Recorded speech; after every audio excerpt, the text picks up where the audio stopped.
James Garner's knees weren't just damaged by this show, they were destroyed by it, and that destruction is the actual reason it ended. Stick around and you'll understand exactly what 6 seasons of stunt driving cost one of the most genuinely likable stars television ever produced, why a staff writer named David Chase was quietly using this show as his laboratory before he ever put Tony Soprano on paper, and how a beat-up trailer on a Malibu beach told you more about Jim Rockford's finances than any line of dialogue could. I'm going to Tokyo and want to pay you the $500 I owe you. Number 10. The joke that was revolutionary. Every episode of the Rockford Files opened with a bit so quick you could genuinely miss it. A message playing on Jim Rockford's answering machine. A creditor, a baffled relative, a client who probably should have called someone else. 10 seconds, maybe less, and then the show was already moving. What makes it remarkable is the context. Answering machines were not sitting in American homes in 1977. Most people had never used one, let alone owned one. The show normalized a piece of technology that wouldn't reach mainstream households for another decade, simply by treating the machine as furniture. Those messages were also some of the most efficient storytelling on television. No sets, no extra cast, no costume budget. In under 10 seconds, the writers delivered a laugh, a glimpse of Rockford's finances, and a piece of character backstory, all before the first scene had loaded. We all agreed we're going to paint the trailer. Number 9. Rocky. The one you miss. The most emotionally important person in Jim Rockford's life was a retired truck driver who just wanted his son to find a safer line of work. Joseph "Rocky" Rockford, played by Noah Beery Jr., was the show's quiet anchor, perpetually worried, perpetually proud, and perpetually unable to express either of those things in a way that came out quite right. Rocky was the working-class audience watching from home, a decent man who loved his kid completely and genuinely could not understand why that kid kept ending up in situations where people shot at him. That father-son dynamic gave the show a warmth that kept it from tipping into cynicism. Jim could lose the case, lose the fee, get punched twice on the way to his car, and Rocky would still be there. When viewers revisited the series years later, Rocky was consistently the character they said they missed most. He just never got a gold Firebird. If you want my opinion, you should quit the whole lousy racket. Number 8.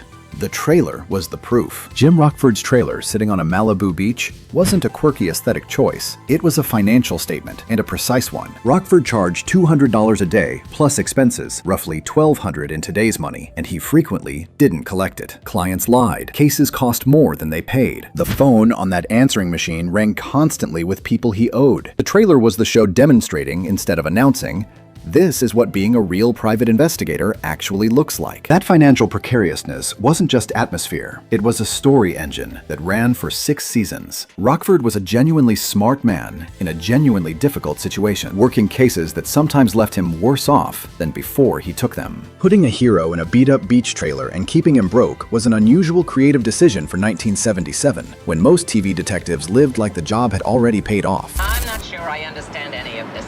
Number 7. Villains in good suits. Most detective shows of the 1970s gave their heroes memorable antagonists, colorful, theatrical, physically imposing, the kind of bad guy you could root against without ambiguity. The Rockford Files went the other direction, deliberately. The antagonists were corrupt businessmen with golf memberships, crooked cops with friends in the right departments, organized crime figures who looked unremarkable at the grocery store. People Rockford couldn't punch his way past, because they had lawyers and connections and more money than he did. He'd solve the case and still lose, because the system had already decided whose interests it was protecting. That moral ambiguity was genuinely unusual for 1974 network television, and it's a substantial reason the show holds up today. Rockford wasn't fighting a villain with a theatrical scheme. He was fighting the kind of corruption that wears a good tie, makes a phone call, and faces no consequences. Best tacos in town.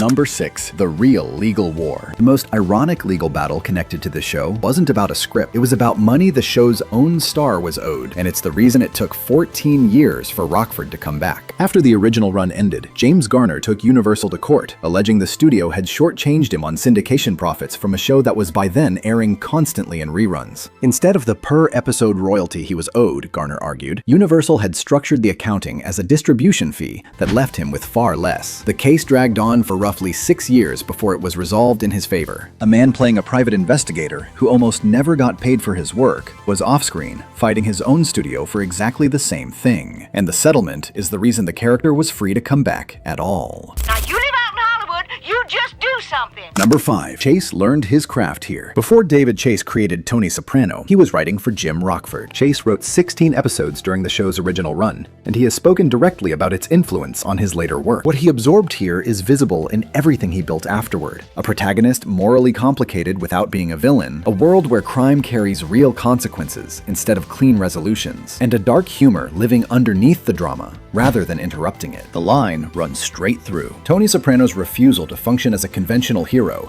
the way The Sopranos let its protagonist fail and lose and still expect the audience's sympathy, that philosophy was being worked out on Rockford's Malibu beach roughly 20 years earlier. Number 4. Nobody's Decoration. Attorney Beth Davenport, played by Gretchen Corbett, was one of the most quietly unusual female characters in 1970s primetime television, and the show never made a speech about it. Beth was Rockford's lawyer, not a romantic interest on hold, not an assistant waiting for direction. A credentialed professional who extracted him from jail, challenged him on the facts, and operated by her own moral code without needing his endorsement. Her value to the story was her competence, and the show trusted the audience to notice it without underlining it. When her role was reduced in later seasons, it registered as a genuine loss to viewers who had watched her function as a co-lead without the formal title. A character whose entire identity rested on being good at her job, inside a show about a man who only sometimes got paid for being good at his, the pairing worked because neither of them harbored illusions about how things actually operated. Number 3.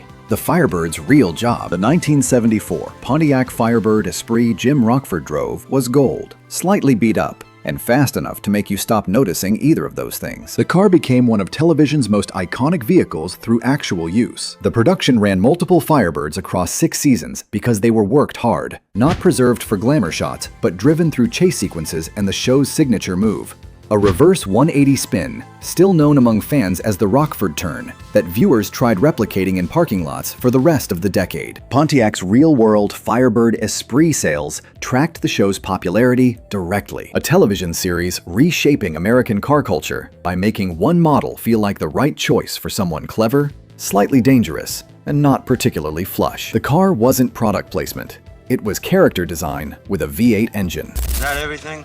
A whole statement? Number 2. Gone, Then Back. When NBC canceled The Rockford Files in 1980 after 6 seasons, there was no finale, no closing case, no final scene, no goodbye. The show simply stopped, leaving Jim Rockford mid-story somewhere in that Malibu trailer. Then, 14 years later, he came back. 8 made-for-TV reunion movies ran from 1994 through 1999. With James Garner returning as an older Rockford, still working cases, still getting stiffed by clients, still moving faster in a car than anyone his age had any business being. The movies drew consistently strong ratings. The audience for Rockford had not gone anywhere. It had just been waiting on the legal fight to clear. Most television detectives get 1 chapter. Rockford got 2, separated by nearly 2 decades. And the second one worked because the character was built on persistence rather than youth. You want the charges? You'll hear them later. Number 1. What the show cost him. James Garner performed a substantial portion of his own driving stunts across the Rockford Files 6-season run, and by the time production ended in 1980, the physical damage was severe. The cumulative toll of years behind the wheel and genuine stunt sequences left Garner with serious knee and back injuries that required multiple surgeries later in his life. In Garner's own accounts, the grinding physical demands of the production were a direct factor in the decision to end the show. That places the Rockford Files in genuinely rare company in television history. A hit series canceled in part because the lead actor's body simply could not continue. Garner was not a distant executive producer watching a double do the dangerous work. He was in the car, absorbing repetitive physical punishment across 6 seasons at full speed, because he believed the show was worth the cost. The most surprising thing about the Rockford Files is not that it ended, it's that it ran as long as it did. I wanted a skylight and I put one in. Bonus fact, the genre's blueprint. The first season of The Rockford Files, premiering in September 1974, laid out nearly the complete blueprint of the modern, flawed detective genre across a single run of episodes. The reluctant hero who's better at his job than his own life. The police contact who's simultaneously a friend and an obstacle. Sergeant Dennis Becker, who helped Rockford and resented it in equal measure, the client who lies, the case that isn't what it appears, the protagonist who solves everything and still loses something personal. Rockford wasn't a fantasy of effortless competence. He was a portrait of persistence. Every private detective series that followed, from Magnum P.I. to Veronica Mars to Justified, drew from that framework. Season 1 wrote the instruction manual that most of American television is still working from 50 years later. The Rockford Files ran for 6 seasons on sharp writing, an uncommonly human central character, and one actor who seemed to regard his own body as a reasonable price of admission. It was a show about a man who kept working even when the work didn't pay. And it turns out, Garner operated the same way. The answering machine is still blinking, the Firebird is still warm, and Rocky is out there somewhere, telling his son to find a real job.